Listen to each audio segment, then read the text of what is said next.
Anybody who's ever played sports and had to compete for a spot, for a guy to put their kid on it, it happens all the time, and it's wrong. It's wrong in Little League. It's wrong in high school. It's wrong in college. And it's wrong in the pros.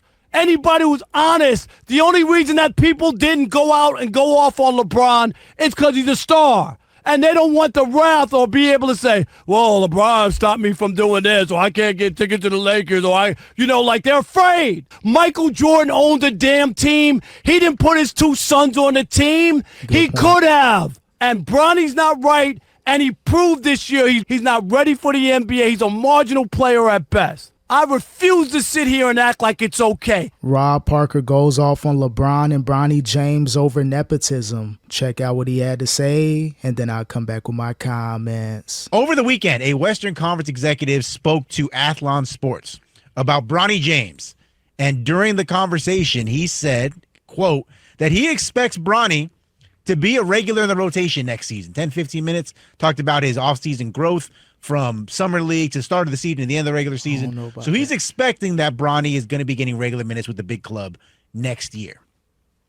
What's interesting about that is Bronny, soon as he was drafted, became the poster child for nepotism in sports.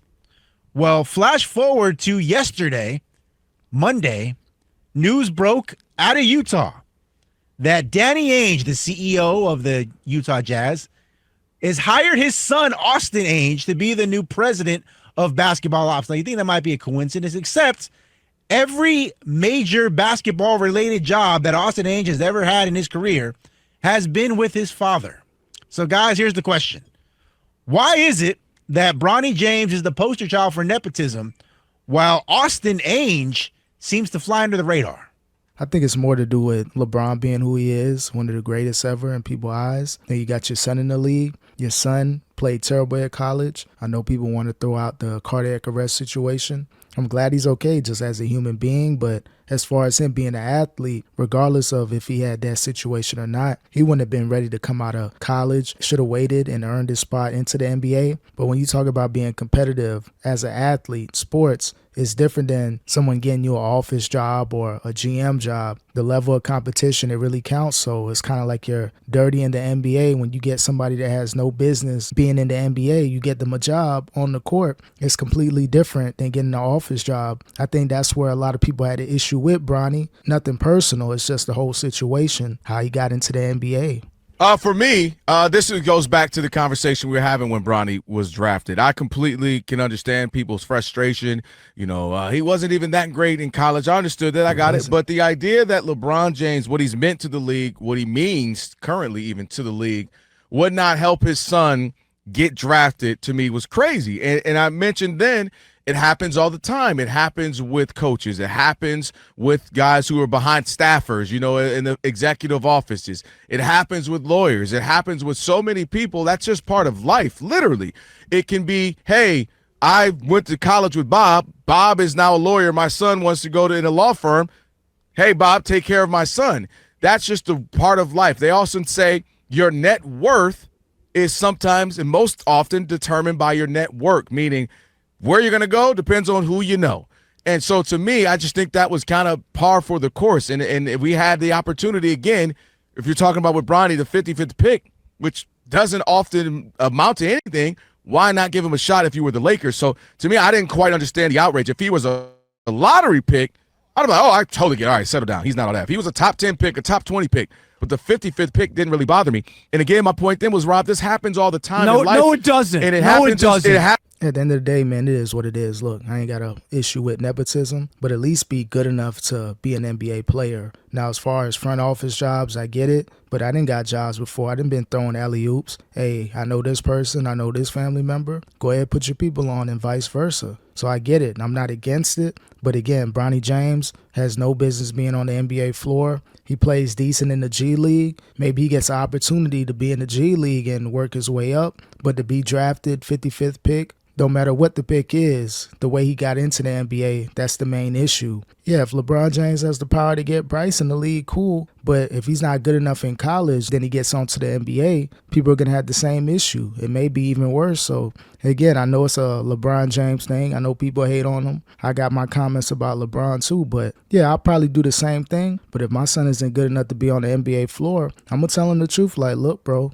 go ahead, stay in college a little longer. Maybe you get into the G League and work your way up. That's what should have happened. But, hey, LeBron got to do what he got to do. It does literally not. just happen right there. It's the craziest thing I've ever heard. Between working a job where people do nepotism is bad. So I'm the first one to say it. What Danny Ainge is doing is bad. Nepotism is bad. A lot of companies won't even allow it because it is bad. I don't believe the Utah Jazz should hire Danny Ainge's son. So I'll be the first one on the record. But when it comes to athletics and you having to compete to get on the field, the reason that this country is 70% white and the NBA 75% black is because you have to earn your way onto the field. Okay? If NBA owners wanted to do it and just put white guys on the league and say the country's 70% white, I don't care how good black players are, I'm just going to hire white players because those are the people who are buying the tickets and coming to the games, and I don't care. No, sports has never been that once they've decided that they were going to allow black people to compete fairly and honestly, once they broke the color barrier. I don't got no issue with nepotism. I know Rob, he going off. He got to keep that same energy. He's had some issues with Bronny being into the league this way. And, of course, he would disagree with Danny Ainge's son getting a president position with the Utah Jazz. So as long as he's able to do the job, that's cool. That's with anybody, corporate, 9 to 5, or on the court. But with Bronny, he's not able to do his job at least a decent level to be an NBA player. That's the main issue with Bronny. That's the main thing with LeBron. Like, look, bro, yeah, you could use your powers for a lot, but why get your son into the league and embarrass him? He's not ready. Should have had that conversation with him. Maybe he did, but he'll never admit to it. But yeah, Danny Ainge's son getting the job. I know it's going to ruffle some feathers, but he's not out there competing on the court. Bronny is. That's the main difference. So it's a disservice to everybody who puts on a uniform who has to compete. Michael Jordan owned a damn team. He didn't put his 2 sons on the team. He could have. Jerry Jones owns the Dallas Cowboys. He could have put his team, his sons on the team and said, what does it matter? They're only the last guys on the end of the bench. People would be outraged. It's a disgrace. Yeah, that is crazy. Jordan owned the NBA team, Charlotte Hornets. He didn't get his kids into the league, but maybe he knew, like, look, y'all are good, decent in college, but y'all going to have to earn your way up. So they didn't end up earning their spot onto the NBA, fizzled out in college, and it is what it is. So I don't fault Jordan for not putting his kids on. Some people going to do that, but if you're LeBron, it's going to look bad just because your son, he's shining in the G League, playing better. But when he gets on the NBA floor, he looks scared and nervous. Maybe he needs more time. Maybe he'll be a decent role player. But as far as him being a rotational player with the Lakers, are the Lakers trying to win games? Are they trying to win a championship? Or are they starting this new regime with Luka leading the charge with the Lakers? But you're expected to win a championship, multiple championships if you're Luka and the Lakers. So I don't see how Bronny James is going to get consistent minutes. It's going to be tough for him next season. Anybody who's ever played sports and had to compete for a spot, for a guy to put their kid on it, it happens all the time, and it's wrong. It's wrong in Little League. It's wrong in high school. It's wrong in college, and it's wrong in the pros. Anybody who's honest, the only reason that people didn't go out and go off on LeBron is because he's a star. And they don't want the wrath or be able to say, well, LeBron stopped me from doing this, or I can't get tickets to the Lakers, or like they're afraid. Yeah, that's the thing. When you're dealing with LeBron James, he's a conglomerate with media, sports, entertainment, clutch sports. You don't want to mess with LeBron because he could make some calls, hey, I'm not rocking with this person. Don't give him the opportunity. Not saying that he does that, but when you got that much power to get your son into the league, think about what he can do with media people. He can get people fired if he wanted to, or if he hasn't done it already. So you don't want to mess with LeBron. A lot of people walk on eggshells. They're starting to speak out more now just because he's coming to the end of his career. But a lot of people, they weren't keeping that same energy when he got his son drafted to the NBA. If this was anybody else, if this was anybody other than LeBron James, he'd be ridiculed trying to get his son in the NBA. Of course. We saw it down with Urban Meyer trying to get Tim Tebow a job as a tight end. Right? His next door neighbor, his friend. And the player said, F no, he's no good. There's 20 kids in college who played tight end who deserve that job. They were going and what happened? And Tim Meyer. Tebow didn't get a job because it wasn't right. And Bronny's not right, and he proved this year he's ready? He's not ready for the NBA. He's a marginal player at best. I refuse to sit here and act like it's okay. It ain't the same thing as a job. If I own a store or I own something, that you people hire people all the time. It still ain't right. I just said that from the jump. Okay. Nepotism ain't right. Okay. Unless you own a family store and you can hire whoever you want if it's your business. Well, you can. Well, first off, Yeah, I get his point. I know he's passionate right now and he got to keep that same energy, but he really broke it down. He doesn't agree with nepotism as far as like corporate within the workplace. But if you got your own business, go ahead and put your people on. Put your kids on, let them work for you. Let them work the cash register or whatever they got to do. But as far as Bronny being marginal at best, he's really just a player that's going to average like 1 to 2 points per game, probably in the next few years. He has 3 years left on that contract. A lot of people with the 55th pick, it's happened before, they don't have 4-year guaranteed contracts making $7-8 million. So not only did he get the money, but he got an opportunity to play in the league for a possible 3 more years. So again, Bronny, best of luck to him. I ain't rooting on his downfall, but people don't like to call it like it is because they're scared of LeBron James and clutch sports. Lakers are a family business. Let's start there.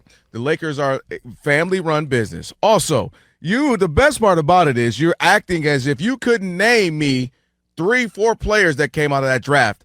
Do you know how many players in that draft we'll never hear from again? I want you to name me another player who put their son who wasn't worthy. Name one. I just let you talk. Name one. You can't. You can't. That's never been done. I just let you talk and you done? Okay, right. thanks. Cut So off, you can't name me another player in that draft outside of 1 or 2 players. The draft was not good. There were not great players, and especially in the second round with a bunch of guys who we will never hear from again. So that happens all the time where you get a guy who's not that great and you're taking him on potential or you're taking him on some type of connection. That happens all the time. So to act as if that's some anomaly, it's not. Do you know how many second-round picks are nothing but hopes? This kid's coming from this country. Well, he's 6'8". We're hoping he might grow. He's only 19. He might grow 3 more inches, and you take him on a whim. You never even seen him play basketball. And it happens all the time. So the idea that the Lakers don't do a solid to their star player and go get a kid who is his son who played locally here at SC, well, that is crazy to me. Did he play? You can tell this dude worked for Clutch Sports and LeBron. You can just tell with his demeanor, his vibe, his aura. It's showing that, I'm Clutch Sports. Underneath that shirt, he got a Clutch Sports tattoo on his chest. So, man, come on, bro. You know what it is. You know Bronny isn't ready. Who cares how the draft looked? This was a time where Bronny was supposed to shine. You got a weak draft. The way you got into the NBA, you supposed to ball out. You supposed to go all out and show them, like, look, I belong in the NBA. But when he got those minutes, he looked like a deer in headlights. He was just lost. You can see in his expression, his vibe, his presence, he has no business being on the NBA floor. And that's the main issue with LeBron James getting him in the league like this. He should be in college, shouldn't be in the NBA. Can't forget about the McDonald's All-American, how he got on that team. So, again, man, Bronny James, do what you do. Can't complain. If you get an opportunity, shine. But it's not looking good for Bronny James right now. Well, he did play, number one. He did not get to his play full well. potential. And he did not play well. Why didn't that he? wasn't Why worth didn't it. he? I don't know. He came back and played. I know he had an incident, but that doesn't. Exactly. So he had an incident. So you're saying, I know he's better than what we just saw. No, he's I getting don't back know to, that. I don't know that. You know he's better than what he just saw. No, I don't know that. We can't keep using the whole cardiac arrest thing. Like, okay, I get it. First season. Are they going to use this every single season? 10 years from now when we're looking at Bronny James' career? Are we going to say if he never got the cardiac arrest situation, he would have been a superstar, all-star player? Act as if it's a big deal, but when Danny Ainge does it, People ain't act the like it's not a same. big deal. It ain't the same. It's not. It's exactly It ain't the same. because you So have to everywhere- try out every- for the on the field. You know what it's called? On When the you know what field. anything is called an audition, it's called an interview. No, it ain't. You have to audition No. and interview. I'm telling It's you the that what exact same I'm telling thing, you just a what different Danny career. Ainge did is that wrong. clutch I'll sports. tell you And that. then Okay, that's fine Not if you what say Jerry that. Jones did. Jerry Jones owns the team. He has a right to hire his family if he owns the business. LeBron I don't have a doesn't problem own the with it. Lakers. The Lakers are a LeBron family does- business No, who chose LeBron to do doesn't right by own the their- Lakers. He didn't do right. They did a chose to do right by their disservice. guy. It's disgraceful. I can't. It's disgraceful. And I'm blown away that you actually are that mad about It's something disgraceful. that is disgraceful. Disgraceful. There's a million and a half things we can Disgraceful. talk about disgraceful in this country or things that go on. It's That's not disgraceful. that is Nepotism. not one of them. That's what stopped black people from getting jobs forever. We could never get into places Right. because people were hiring their cousins Right. and their friends. Right. I'm talking from experience, man. It ain't right. Well, if you want to. At the end of the day, people are going to agree and disagree with nepotism. I like to kind of separate the two. If you're working a corporate job, a 9 to 5, and you got the opportunity to put your family on, your kid on, cool. Give them an opportunity. Create that opportunity. But when it comes to sports, what people got to try out, go through the circuit from high school, college, and to get to the pros, it's completely different than from like interviewing for an actual job. Yeah, you got to interview to be an NBA player when you're going through the draft process, but you still got to earn your stripes. You still got to put in that work. So it's different when you put your family on into a sport, football, baseball, basketball, whichever sport. It's different than nepotism being used that way and then being used in a corporate way. So, hey, Rob Parker going off on LeBron, you can tell he doesn't care about clutch sports. The other dude, you can tell he looks up to LeBron. He's not going to say anything because he wants to stay on the good side of clutch sports and LeBron. So it is what it is. We'll see what happens moving forward with Bronny James next season.